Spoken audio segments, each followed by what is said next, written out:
Bonjour tout le monde, bienvenue sur la chaîne secondaire. Aujourd'hui, nouveau dessin avec de la perspective.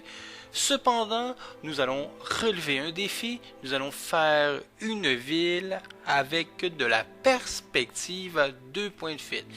On avait déjà auparavant fait une ville avec de la perspective à 1 point de fuite. Je vous remonte une image. Vous avez une ligne avec les éléments qui vont toujours vers le même point. Mais dans ce cas-ci, nous allons faire une ville qui est influencée par 2 points de fuite. Ça veut dire que la forme, peu importe quelle est la forme, cylindrique ou rectangle ou prisme ou conique, celle-ci va être influencée par les deux côtés, par 2 points de fuite.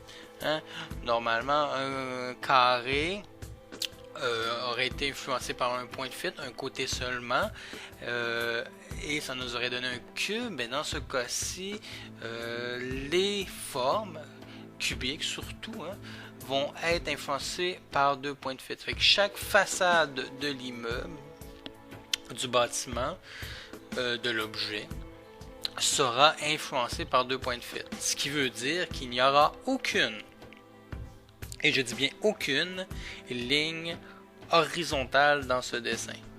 Parce que les lignes horizontales, à part la ligne d'horizon, sont tous influencées par le point de fuite. La seule exception pour avoir une ligne horizontale dans le dessin, c'est que le point, le sommet de la forme va tomber exactement au même niveau que la ligne d'horizon. Je vous rappelle que si vous faites une forme en dessous de la ligne d'horizon, on va être capable de voir le dessus de la forme.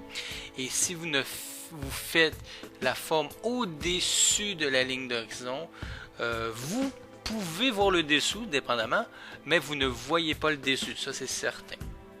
C'est fait comme ça, c'est le point de vue. Parce que la ligne d'horizon, je vous rappelle que c'est le point de vue du spectateur. La personne qui regarde l'œuvre, son regard est au niveau de la ligne d'horizon, dépendamment. Ici, je vais essayer de créer un effet un peu aérien, légèrement, c'est comme si on était surélevé, pour ne pas être directement sur la rue, avoir un effet de ruelle. Vous allez voir, je fais beaucoup de bâtiments comme d'habitude. Peut-être moins que d'habitude, mais j'en fais quand même plusieurs. J'essaie de varier les formes des fenêtres. J'essaie de varier la hauteur, la dimension des différents bâtiments. Je fais en sorte aussi plus tard de mettre des ombres propres, des ombres qui appartiennent à l'objet, pour m'assurer de... Ça, c'est très important, c'est de s'assurer pour accentuer le fait que les formes sont bien 3D, ben, c'est toujours bien d'accentuer cette forme-là avec de certains ombrages. Ce qui veut dire, certains immeubles vont recevoir de la lumière plus que d'autres côtés. Ça fait que ça, dans ce temps-là, il faut s'assurer d'avoir un côté légèrement plus sombre. Si vous avez un bâtiment à 3 faces, comme le premier que j'ai fait, ben vous assurez que ces 3 faces-là reçoivent la lumière différemment. Ça veut dire que la tonalité des différents gris que je vais appliquer ne soit pas identique. Ça, c'est très important. Je mets quand même plusieurs rues pour créer un petit effet plus ville. Bien sûr, je vais rajouter des lignes de trottoir par la suite. Vous allez voir, je vais à un moment donné signer mon dessin pour dire que ça pouvait être complet. Mais par la suite, j'ai décidé de continuer, mais avec un crayon stylo pointe fine. Un crayon marqueur, très pointe fine, style Sharpie. Pour accentuer toutes les lignes, pour augmenter le contraste du dessin. Fait que ça, c'est à vous de décider, c'est pas une obligation. Ce que vous pouvez faire aussi, c'est prendre un crayon autre que le HB. Mais moi, vous voyez, même si j'ai une boîte qui va de HB jusqu'à 8B, j'aime bien utiliser le HB et de temps en temps, oui, dis-je bien, le 2B. Mais malheureusement, quand je décide d'aller avec des crayons beaucoup plus foncés, au lieu d'obtenir un noir comme je désirais, moi j'obtiens un noir lustré. Et le problème avec la caméra, et ça vous l'avez peut-être vu dans la vidéo de la personne seule, ben l'effet fait un effet miroir, ben pas un effet miroir, mais fait que ça reflète beaucoup trop la lumière, ça fait que ça devient quasiment blanc à cause de ça. Ça fait que c'est moins agréable pour ça.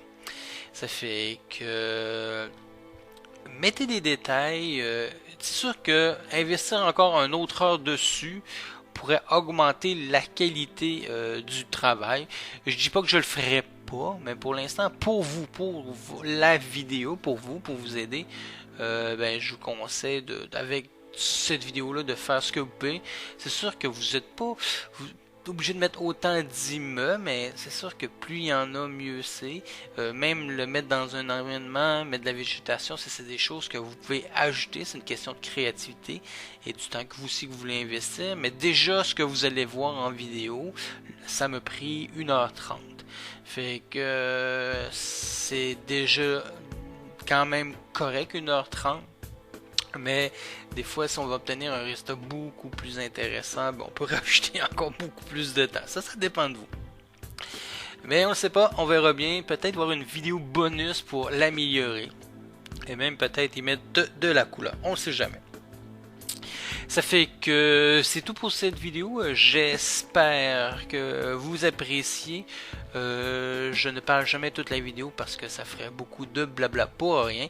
C'est que, oubliez pas, conseil, comme je le fais en ce moment, chaque fenêtre doit être influencée. L'avantage ou l'inconvénient du 2 points de fit, c'est que vous n'avez pas le choix d'utiliser les points de fuite. Quand vous faites vos lignes de fuite pour vos éléments, vous devez absolument réfléchir quel point de fuite utiliser, lui de gauche ou lui de droite dépendamment. Les seules lignes c'est les lignes verticales qui vont rester verticales, bien important de faire attention à ça. Mais pour le reste des lignes qui sont à la base horizontales, vont tous être influencés par le point de fuite. C'est pour ça ce que vous voyez en ce moment.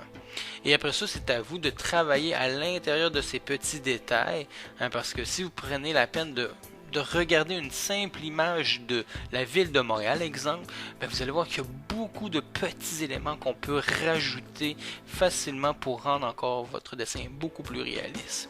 Ça fait que c'est tout pour cette vidéo. Ben, c'est tout pour moi. Je veux dire, la vidéo va continuer. N'oubliez pas de mettre des commentaires constructifs si vous avez des choses à commenter. Et moi, ça va me faire plaisir de recevoir vos dessins le plus rapidement dans ma boîte courriel. Pour pouvoir vous dire si ça a bien été et quelles sont les choses à améliorer si c'est le cas.